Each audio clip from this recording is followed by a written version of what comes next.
Fala, gente linda! Bora para mais um episódio aqui no Me Deixa Podcast.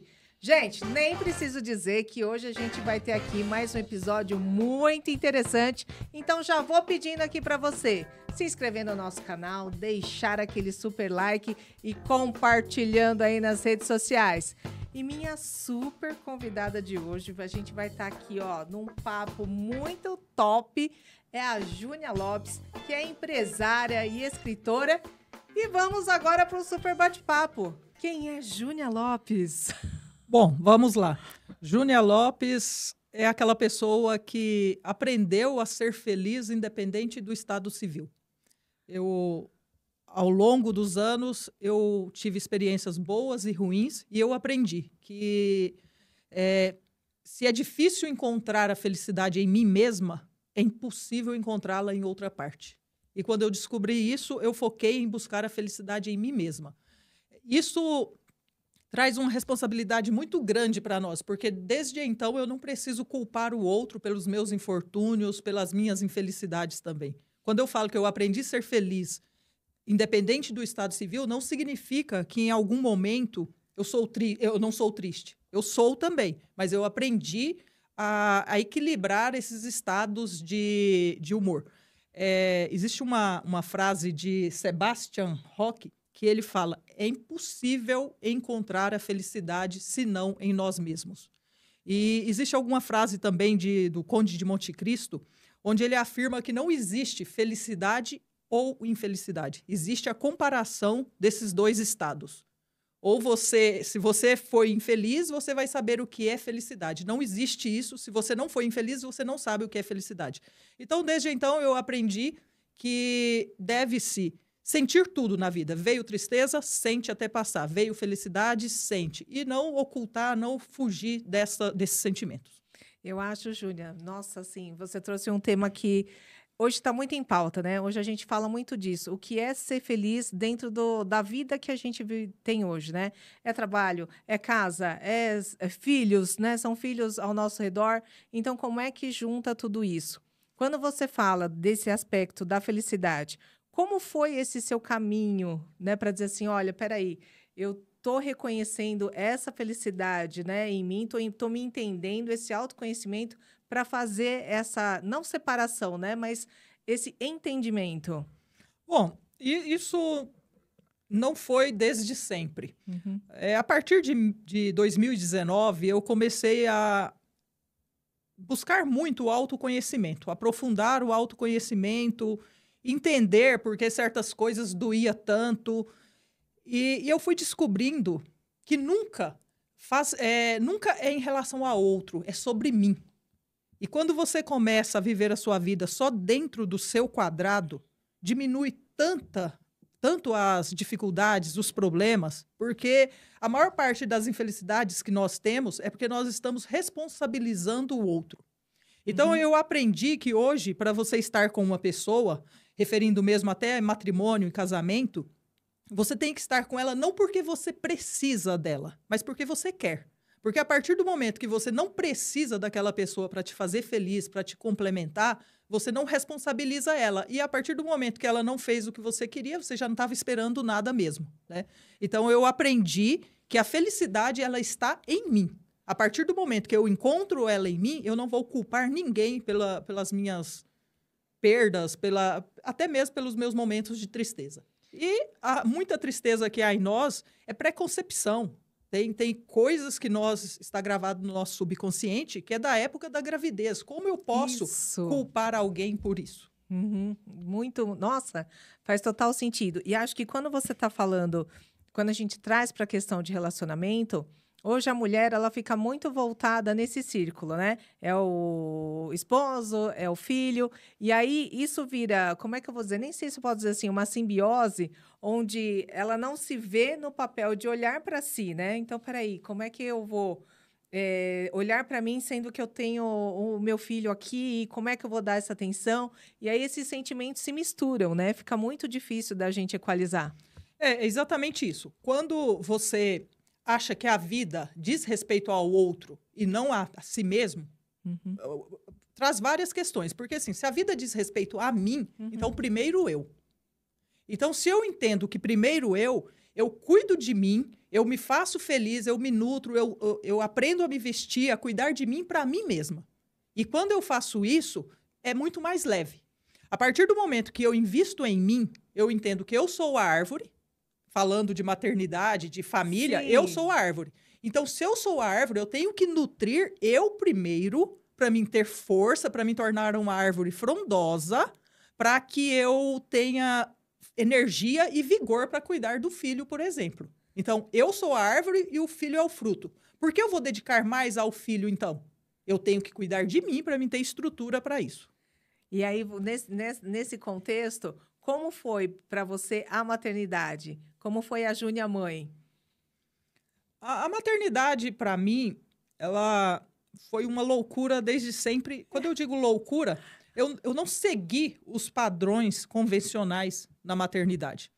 Primeira coisa, eu comecei a levar minha filha comigo para o trabalho, ela tinha 2 meses de idade.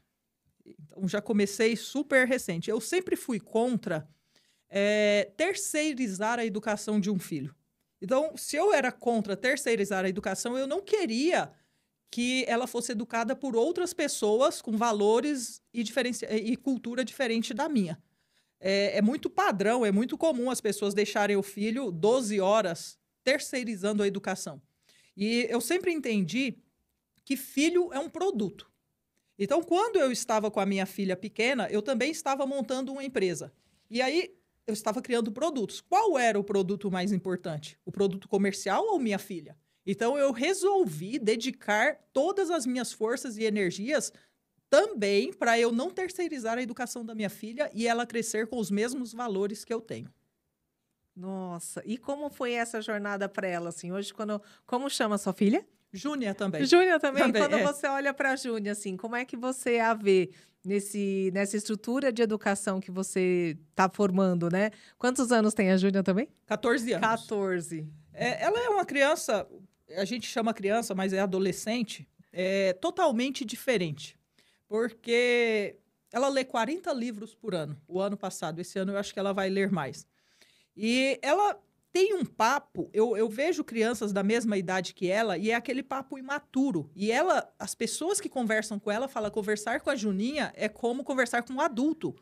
E desde pequena, professores na escola falavam que ela tinha uma linguagem diferenciada. Ela já falava, era de milhões na escola, os números dela eram estrondosos. Mas ela foi criada dentro de uma empresa, escutando esse tipo de assunto. Então, eu acho que isso trouxe um amadurecimento muito grande para ela e a fez a independente também. Porque quando ela estava comigo no escritório, eu posso dizer que muitas das vezes faltou cuidados para ela. Porque ela estava ali, eu estava trabalhando, então não foi aquela criança que tinha muitos cuidados. Ela estava aos meus olhos, mas cuidados posso dizer que faltou. Isso fez com que ela se tornasse muito independente e muito madura mesmo. Olha só, mas ela hoje, ela lembra desses momentos, para ela é legal, e quando você olha para ela, você fala, poxa vida, que nem faltou esses momentos, mas tá tudo bem, eu consegui aí tocar meu trabalho, minha carreira, e para você, né, do ponto de vista feminino, como é que foi isso, e no viés da carreira, né, como é que a gente enxerga isso, falando, olha, hoje eu estou realizada, hoje a Júnia já está com 14 anos, é adolescente, passei por essa trajetória, por essa jornada, e como mulher, acho que está legal, estou realizada.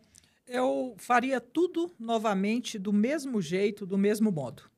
Isso, para mim, foi testado e foi aprovado. Ela tinha as pessoas do nosso escritório quase como uma família. Ela considerava muito todos do escritório. Éramos uma equipe pequena e ela criou afeto com clientes e tudo. Muitas das vezes eu fui visitar clientes levando ela comigo. E isso fazia um diferencial enorme. Porque quando você chega em uma empresa para prospectar sua empresa, geralmente você está tenso, você está inseguro, você tem Sim. que captar um novo cliente. E aí você agenda a reunião ali, tal dia você vai. Só que ninguém está esperando uma mulher e uma criança. Nunca. Nunca. Quando você Até chega... hoje. Exatamente. Vocês geralmente esperam uma mulher padrão executivo, né? E aí, quando chega uma mulher com uma criança, aquilo quebra todo mundo, quebra aquele clima de uma reunião de negócio. Quando vê, a reunião fluiu, você conquistou o cliente só porque tinha uma criança. Eu tenho fotos dela em clientes, em cima da mesa, eu fazendo reunião com clientes, prospectando a minha empresa, e são meus clientes até hoje. Fora que clientes que eu nem sei que lembra dela, às vezes me liga e pergunta, como está sua filha? Eu nem sabia que o cliente conhecia minha filha, né? Que legal. Mas, então, assim, gerou uma conexão muito boa. E isso, para mim, foi o que eu sempre quis, porque eu sempre fui contra que a mulher focasse só na carreira ou só na maternidade. Eu acho que se ela focar só na carreira, opinião minha, é claro, ela, lá na frente, ela vai sentir um vazio. E se ela focar só na maternidade, lá na frente, ela vai sentir muito mais do que um vazio. O que se chama por aí de síndrome do ninho vazio, né? Eu vejo mulheres que dedicam suas vidas aos filhos, agarram aos filhos como se fosse o seu único feito na vida. Só que os filhos não é dela. Uma hora ou outra, esses filhos terão que ir. E quando eles vão, a vida dessa mulher desaba. Muitas das vezes, elas focam tanto nos filhos que esquece até o parceiro, até o marido. E desconecta do marido. Quando os filhos vão, até o casamento acaba. Porque não tem mais sentido aquela vida ali. Porque tudo que ela fez na vida foi para os filhos. E os filhos, a palavra mãe, em momento nenhum na etimologia dessa palavra, nos dá margem para dizer que filho é nosso, para termos posse. Nós somos cuidadores desses filhos, nós somos tutores e prepara-os para a vida, mas não para ficar junto a nós. E acho que isso hoje, e é um grande dilema, né? Porque hoje a gente vê as mulheres que ouve, né, a palavra da moda. Nós temos aí o empoderamento feminino e cada mulher, no fundo, vou dizer assim, puxa um pouco da sardinha para o seu lado, né? Então, as mulheres que de fato são mães e têm essa atuação mais, como é que eu vou dizer, fervorosa, né? De olha, a minha realização, ela tá no contexto de ser mãe. Ou muitas, né? Meu sonho de verdade era ser mãe, como tem uma outra parte, né? Uma outra parcela, como eu, no caso, falo assim: olha, eu acho que eu não vim no mood de mãe, mas me dedico totalmente à minha carreira, a estudos, enfim. Então, quando a gente olha do ponto de vista de carreira, como é que você vê assim? Como é que seria essa medida? Eu sei que você falou, olha, eu não posso levar tanto, né, o meu filho o tempo inteiro ali, de ter essa dedicação, mas eu também posso olhar para a minha carreira e fazer esse equilíbrio. Como você sugere ou como você traz essa questão desse equilíbrio entre carreira e família? Olha, não existe uma bula pronta, uma regra pronta de como fazer. Eu fiz e deu certo. Aí. Né? Mas eu não posso dizer que outras conseguiriam. A única coisa que eu acho é que se a mulher não tiver uma realização, não tiver um legado, não deixar nada, não é sobre a mulher ter carreira e ganhar dinheiro, é sobre fazer algo, é sobre realizar algo. Porque nós temos que entender que a vida dos filhos não é nossa. Eu não posso construir a minha felicidade na casa dos outros. E quando eu estou colocando toda a minha felicidade na vida dos meus filhos, eu estou fazendo na casa dos outros. Eu tenho que fazer a minha felicidade em qual casa? Na minha, que sou eu, né? Então, é isso que eu acho. É um problema que eu tenho visto mulheres perderem o propósito quando os filhos crescem e têm que ir. E há casos que essas mulheres aprisionam tanto os filhos que, às vezes, eles não têm coragem de ir. E quando o filho não vai, o que acontece? O meu mentor, ele sempre menciona que o fruto preso à árvore é o fruto podre. Então, assim, se eu não criar esse filho, não preparar para ele ir, e ele ficar preso a mim, é um fruto podre. Então, o fruto tem que ir, tem que virar semente, crescer e formar a sua própria árvore. Não pode ficar preso a mim. Nossa, e pior que isso, leva uma reflexão muito bacana, muito bacana. Mas eu acho que também a gente, como você disse, assim, a mulher, né, na história sempre foi muito dedicada a cuidar da casa, do marido e ter os filhos, né? Então, vai da minha época, né? Dos 50 a mais aqui, a minha mãe, por exemplo, era uma mulher que só podia ficar em casa. Imagina se ela falasse para o meu pai, eu tenho que trabalhar. E aquilo lá para o meu pai era morte, entendeu? Imagina que você vai sair de casa, vai trabalhar, ele fazer uma cena assim horrorosa nesse contexto. Então, acho que a gente vem numa cultura, né, onde a mulher tem esse papel. Não, vai cuidar da casa, vai ter seus filhos. E agora a gente vem ganhando essa independência, essa representatividade. Pagamos um preço? Creio que sim, né? Porque nem todo mundo ainda está nesse mood de, não, olha, a mulher tem independência, os homens também encarar isso de um viés bacana. Então, hoje a gente vê também homens que são contra esse tipo de atitude, né? Porque minha mulher é uma propriedade ali, né? Então, acho que isso a gente fatia. Tem a questão um pouco histórica e do padrão social, né? E daí como é que isso vai mudando também ao longo do tempo. Esse modelo, mulher em casa, homem trabalhando, ele funcionou por muito tempo. Agora, quando eu falo que funcionou, não estou dizendo que estava certo, porque eu sei de milhares de mulheres que foram infelizes no casamento e ficaram naquilo ali. Recentemente, eu estive com uma pessoa, não tão recente, uma pessoa muito especial para mim, e eu fui visitá-la num estado de saúde bem grave, e ela tinha acabado de sair do lugar de internação e estava no lugar de receber visitas. E a pessoa chegou em mim, quando eu cheguei para visitá-la, e ela falou assim, os últimos 50 anos da minha vida não valeu a pena ao lado desse homem. Você viu o quanto isso é grave? Mas ela ficou 50 anos. E aquilo para mim foi como tipo um soco mesmo. Eu falei, eu não vou esperar 50 anos para descobrir que não valeu a pena. E por trás dessa história de uma mulher que falou que os últimos 50 anos não valeu a pena, tem muitas outras. Isso aí é só um exemplo, né? Então, isso, quando fala funcionou, eu não consigo achar a palavra certa, mas funcionou desse jeito. Funcionou, mas não valeu a pena. Uhum. Mas, a partir dos anos 50, mais especificamente os anos 53, houve uma redefinição da sociedade. Só para você entender como houve uma mudança do comportamento do homem, em 1912, quando o Titanic afundou, 80% dos mortos foram homens. Porque ali eles honraram aquele código de cavalheiros, aqueles homens que colocavam mulheres em primeiro lugar. Até na hora de salvar essas mulheres, salve-se primeiro mulheres e crianças. Então, quer dizer, estes homens estavam honrando um código de proteger essas mulheres. Em 1994, 82 anos depois, outro cruzeiro afundou e os quase 1.000 mortos eram mulheres e crianças. Mostra que os noticiários falavam que a ordem é salve-se quem puder. Fala que os homens pisaram nas crianças e mulheres para se salvar. Com isto, você percebe uma mudança de valores, né? Total. E esses valores, isso começou a se perder com o surgimento da revista Playboy. Quando ela começou, em 1953, foi redefinido o tipo de homem da sociedade. A revista Playboy, ela vendia 1 milhão de revistas por mês nos Estados Unidos.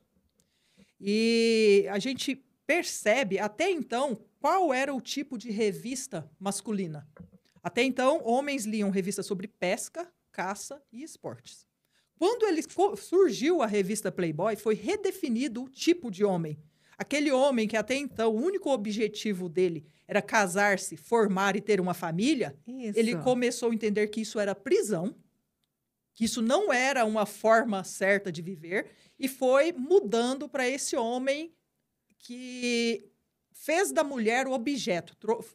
A revista Playboy, um dos objetivos dela foi a objetificação da mulher. A mulher passou a ser um objeto de prazer. Até então, o homem tinha uma figura de ser provedor desta mulher. E depois da revista Playboy, foi redefinido esse arquétipo de homem. Uhum. E começou nos Estados Unidos, 1 milhão de revistas vendendo por mês, espalhou-se para o mundo todo, e isso redefiniu o tipo de homens. Só para você ter uma ideia, como o perfil e o padrão de homens foi redefinido, se os homens estivessem honrando esse código de responsabilidade, hoje nós não teríamos 30 milhões de processos solicitando alimentos para criança. Se o homem fosse de verdade responsável pelos seus atos, não precisaria de juiz obrigar que ele pague pensão. Ele mesmo assumiria, é meu filho e eu vou pagar, eu vou me responsabilizar. Sim. Então, a gente vai percebendo que houve um enfraquecimento dos homens. Inclusive, eu tenho um dado deste livro aqui, que é bem interessante. Por favor, compartilha com a gente. Pela primeira vez na história dos Estados Unidos, os meninos terão menos educação que seus pais, por causa que os homens foram perdendo o valor. Segundo a ONU, educacionalmente, os meninos estão atrás das meninas em todas as 70 nações desenvolvidas. A população prisional norte-americana cresceu 700% desde 72, e a maioria é homem. Então, o homem enfraqueceu tanto que hoje nós não temos tantos homens que são exemplos para os homens novos. E eles têm essa função. Eles acham que a mulher é objeto, que a vida tem que ser prazer, não tem responsabilidade, faz um filho aqui, faz outro ali, não está nem aí, e por aí vai. E você acha que isso também se conecta, por exemplo, hoje com a mulher mais independente?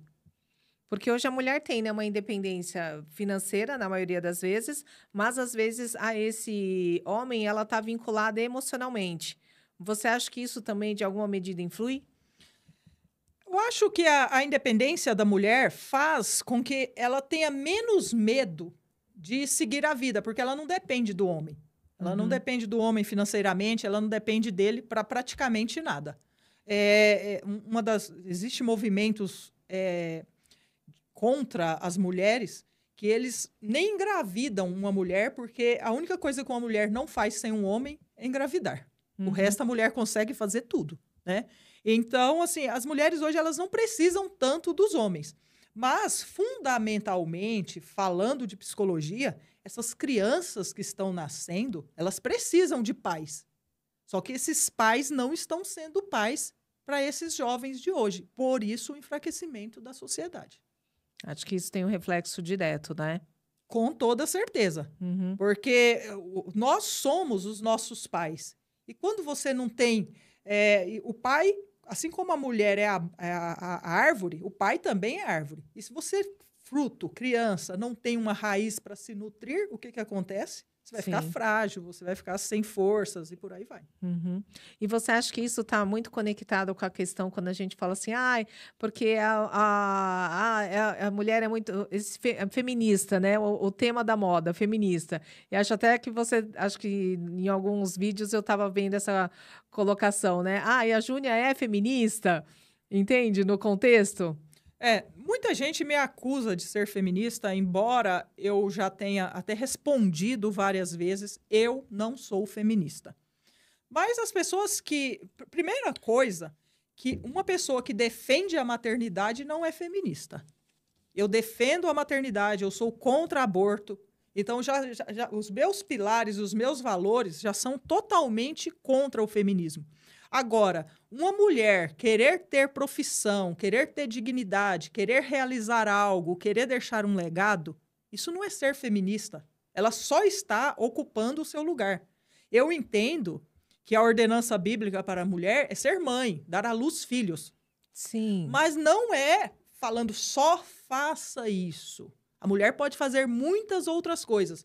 Existe um outro texto bíblico que fala que se você fizer só o que foi mandado, você é um servo inútil, né? Então, temos uma ordenança para a mulher ser mãe, mas ela não está dizendo que ela tem que ser unicamente mãe e não pode fazer mais nada além de ser mãe.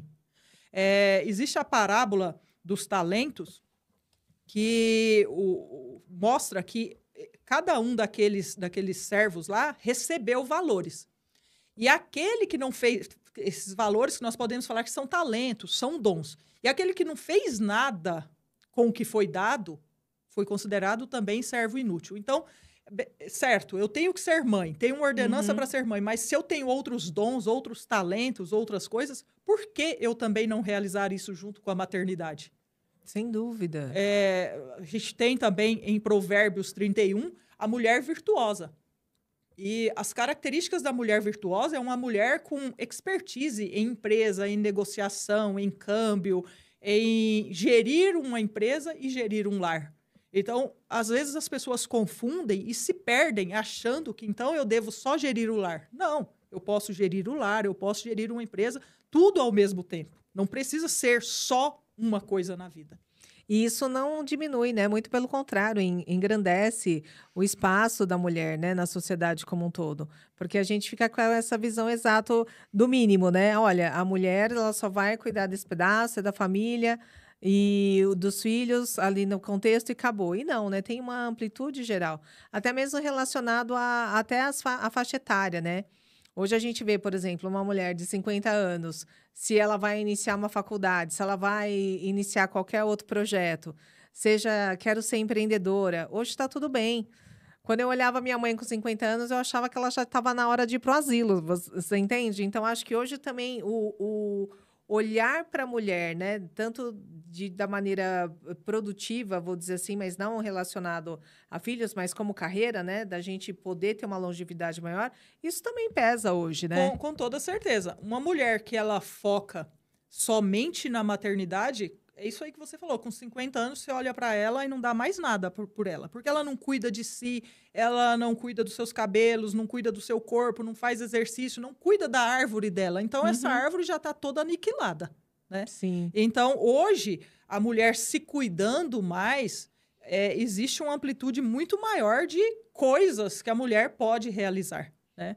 Sim, acho que ó, e outro ponto também, eu acho que quando a gente está falando, né, de mercado de trabalho, eu acho que também, pelo menos das empresas que eu tenho acompanhado ultimamente, existe a forte tendência, né, da gente poder ter um ambiente de trabalho mais equalizado. Tanto é que várias empresas têm que colocar uma publicação nos sites contando sobre essa distribuição de salários, né, a quantidade de homens e mulheres também dentro das empresas, para dizer, ó, aqui tem uma distribuição, né, justa entre homens e mulheres dentro da empresa. Os segmentos que eu trabalhei há muitos anos sempre foram indústria, então tem muito essa diferença no caso de ter mais homens do que mulheres, até por conta do tipo de trabalho que é executado. Então, acho que até mesmo existe essa diferença de força entre homens e mulheres, mas isso não é um limitante das demais atividades, né? Porque hoje a gente meio que rotula. Ah, a mulher nunca vai ser igual ao homem. Fato, fisiologicamente não será, mas intelectualmente não, né? A gente tem uma grandeza e amplitude que, gente, é infinita. Nós somos rotulados a certos padrões que a gente nem sabe da onde surgiu. Mas eu te pergunto, onde é que está escrito que mulher que tem que limpar a casa e lavar a louça? Obrigado. Não está escrito em lugar nenhum. Então, Fato. convencionou-se isso ao longo dos tempos. Então, nós vivemos numa sociedade ainda muito patriarcal. Totalmente. Né? Que o homem tem um domínio, um poderio maior. Mas onde que está escrito? Onde que determina que mulher é que faz comida, certo? Porque hoje a nossa realidade acontece muito, é que a mulher faz comida, trabalha, faz tudo. E por que o homem não pode? Então, nós estamos vinculados a padrões que nós nem sabemos onde está. Porque, principalmente no mundo religioso, na Bíblia não está escrito que a mulher tem que fazer comida, fazer café da manhã, lavar roupa. Não está escrito. Então, onde surgiu isso? Da onde surgiu? Mas nós estamos vinculados ainda. Ainda tem uma sociedade que entende que os trabalhos de gestão de um lar é obrigação de uma mulher. E não é.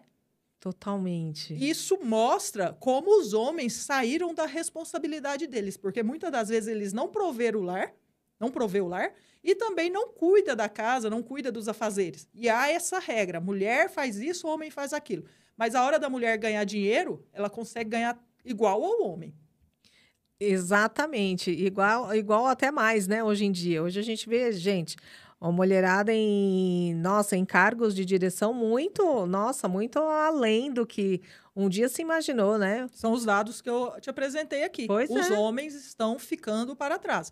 E é por causa... E esse livro do qual eu tirei essas ideias aqui, ele mostra que os jovens meninos hoje estão ficando para trás por causa do enfraquecimento dos homens. Esses meninos de hoje, eles perderam o modelo de homens fortes, de homens que... Quando a gente fala homem forte, não estou falando de força física, mas de força de caráter, né? Esses meninos de hoje não têm mais modelos. A maior parte das famílias são criadas sem um pai presente ali. E esses meninos têm modelo de quê? Vai ter o modelo do que ele vê na TV, do que ele vê na internet. Ele não tem um modelo para se seguir, né? Esse modelo acabou. E aí, quando você está trazendo nesse contexto, a mulher teria uma participação fundamental nessa criação também. Então, você acha que atualmente, na sociedade que a gente vive, o modelo da mulher enfraquece esses filhos ou não? Pela ausência do pai, ela não tem uma imposição? Eu não acredito que o modelo da mulher enfraquece o filho. Eu acho que a ausência do pai enfraquece o filho. A ausência do pai como exemplo. Como aquela pessoa que mostra como deve ser feito. Porque muitos estão dando exemplo de não pagar a pensão, de fugir da responsabilidade de criar o filho. Entendi. E alguns que ainda pagam pensão, pagam um valor irrisório. Sim. E acha que está fazendo um grande feito, que fez algo grandioso.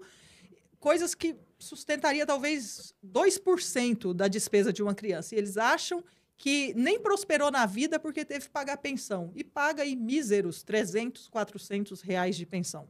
E acha que está fazendo algo grandioso.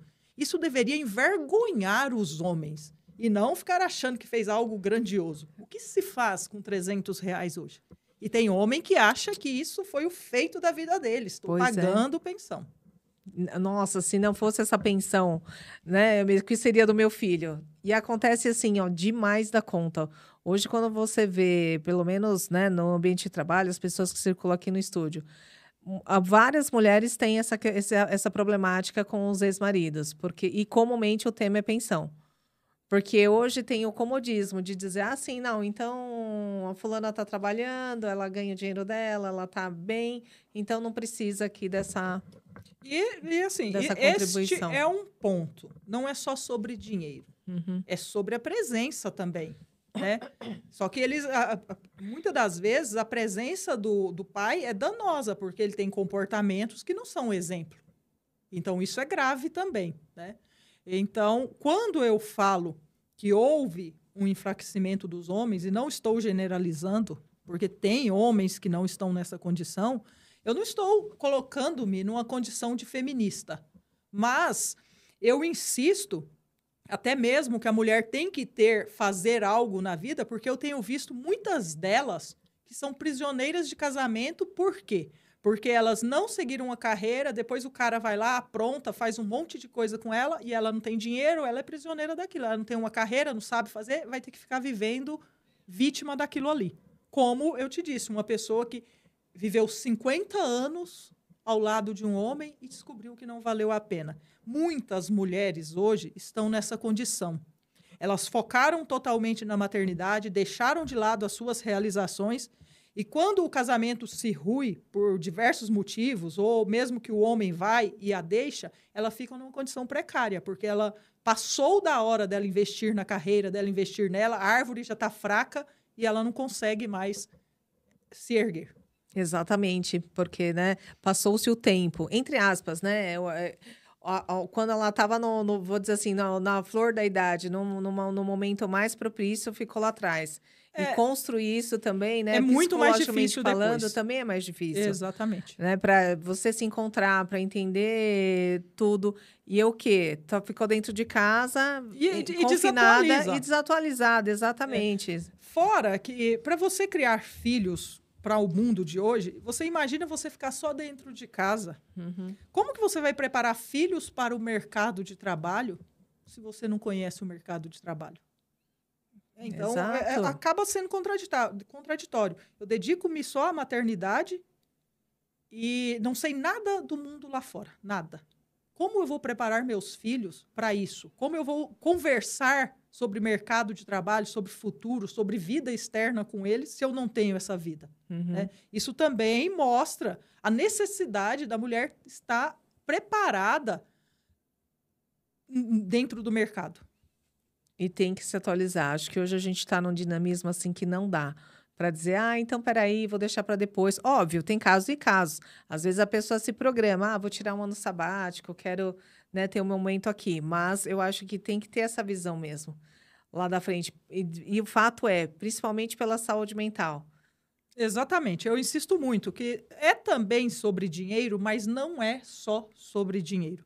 É sobre você olhar para trás e ter feito algo, ter realizado algo, ter deixado algo. Porque se a única realização da sua vida for os seus filhos, está errado. Você construiu uma realização na casa dos outros. Não foi na sua casa. E é muito bacana, né? Quando tem o Mário Sérgio Cortella, ele fala, né? Qual é o seu legado, né? Em várias trends, os shorts, tanto no YouTube quanto no Instagram, a gente acaba vendo. E ele fala muito disso, né? Qual é o legado que a gente está deixando? Acho que tem a condição dos filhos como sendo um legado também, mas acho que tem a nossa participação como um todo, uma realização pessoal sua também é um legado, né? Exatamente. Estar aqui contigo, falando, escrevi vários livros, né? Tem vários projetos de escrever outros livros, tenho, sei lá, projetos de estar... Montei uma empresa, modifiquei a vida de muitas pessoas, porque quando você monta uma empresa, você resolve o problema de centenas de pessoas. Seja lá qual for a sua empresa, sempre uma empresa resolve problemas de outras pessoas. Né? Né? Então, assim, tem um outro contexto também que precisa ser considerado, né? É a Exatamente. realização como um todo. E como é que você, como pessoa humana, se vê. Fala, nossa, que legal, eu consegui, tive a educação dos meus filhos de maneira que foi, assim, maravilhosa, mas também estou realizada profissionalmente. É óbvio, acho que vai ter pontos que flutuam, né? Você vai dizer assim, poxa vida, como você falou assim, acho que faria do mesmo jeito, mas talvez desse uma mexida aqui na hora de educar meu filho, não sei. Então, acho que tem que ter, de fato, esse equilíbrio. Isso também, no seu livro, você traz alguma dessas questões? No meu livro, eu tenho um capítulo que eu falo sobre criação de filhos, que é, inclusive, o título desse capítulo é Filho é um Produto. E é onde eu mostro a necessidade de não terceirizar a educação do filho, como falei anteriormente. Ok. Porque hoje, às vezes, nós estamos focados em dar muito conhecimento para o filho. O menino pequenininho já sabe falar espanhol, inglês, tanta coisa, mas esquece-se da formação de caráter dessa criança, né? Sócrates mesmo disse, primeiro a educação das virtudes, depois para o conhecimento haverá a vida toda. Né? Só que nós estamos focados, põe o menino na escolinha e fala, já quer postar na internet, meu filho sabe isso, sabe aquilo, mas às vezes a criança não teve uma formação de caráter. Né? E isso eu descrevo muito sobre isso, não terceirizar a educação do seu filho, mas você mesmo fazê-la. Como? Você vai descobrir. Mas esse é só um dos capítulos do meu livro. São 13 capítulos. Eu começo o meu livro falando, comece antes de estar pronto. Isso tem causado impacto em muitas pessoas, porque às vezes a gente fica uma vida toda esperando ficar pronto para começar algo. E você nunca está pronto para nada. Você vai se aprontando durante o trajeto. É na arena que o gladiador se aconselha. Ele não fica o tempo todo se preparando para depois entrar na arena. Nós nunca estamos prontos. Então, o capítulo primeiro do meu livro é isso. Comece antes de estar pronto. Gente, nossa, frase de impacto, hein, produção? Comece antes de estar pronto. E, por favor, Júnia, me fala o nome do seu livro, até para a galera já que está ouvindo a gente já saber do que nós estamos falando. 13 lições, fundamentos para uma vida mais leve. E aí, como é que é o contexto? Assim, você divide esses capítulos nessas lições para quê? São lições que você não precisa ler numa sequência. Tá. São lições isoladas. Então, se você pegar e ler o capítulo 10, 11, não tem nada a ver. Eu sempre que dou o livro, se eu dou o livro para um jovem, adolescente, eu falo, leia o capítulo 1. Dependendo da outra pessoa que eu dou, eu falo, começa pelo capítulo 10, pelo capítulo 11, porque são lições independentes, não tem uma sequência para você lê-lo.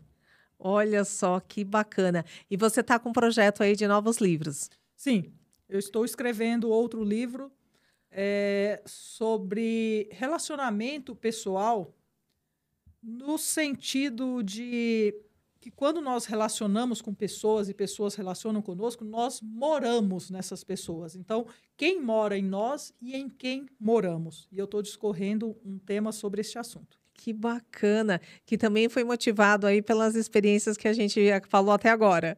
Exatamente, são temas que eu acho pertinentes, eu acho que as relações hoje são muito líquidas, né? Inclusive existe um livro chamado Amor Líquido, e dissolvem muito rápido. E às vezes é porque nós mesmos não sabemos trabalhar essas relações. Às vezes a gente começa, eu uso o termo morar, muito rápido, né? Você não conhece a pessoa e já muda para ela, né? Falando que pessoa é casa. Então, você nem conhece ela direito e já muda para essa pessoa. Isso. Você passa a morar nela. E isso faz as relações tornarem-se cada vez mais líquidas. As pessoas estão fazendo isso muito rápido, sem fazer uma avaliação, sem verem quem mesmo elas podem passar a morar. E acho que é muito isso que você está trazendo, e acho que conecta com tudo que a gente falou até agora, a questão do vínculo, né? Acho que hoje, no contexto geral, a gente não acaba lógico, tem amizades que você fala, gente, vou levar para minha vida inteira. Mas tem algumas que hoje você fala assim, putz, falta um vínculo, né? O vínculo entre uma pessoa e outra, no contexto de amizade, ele é fundamental. E as relações são líquidas, né? Exatamente. As pessoas estão vivendo, de certa forma, muito superficial. E você acha, até do contexto também da mulher, voltando um pouquinho no que a gente estava conversando, você acha que a pandemia, ela teve uma contribuição nos dois aspectos? Quero trazer primeiro do ponto de vista da mulher. Por quê? Quando aconteceu a pandemia, no meu caso, que fiquei trabalhando em home office, a gente passou a conhecer a família das pessoas, porque todo mundo estava dentro de casa. Então, a gente conheceu os filhos das pessoas. E aí, aconteceu basicamente quando você ia prospectar os seus clientes. Então, as crianças ficavam no colo das mães enquanto a gente estava fazendo reunião, participava, a gente brincava. E aí, do ponto de vista de amizade também, houve um distanciamento, né? Em função de tudo que aconteceu com a gente no processo da pandemia. Você acha que nesses dois fatores, do ponto de vista da mulher com os filhos, houve uma mudança? Você percebe isso?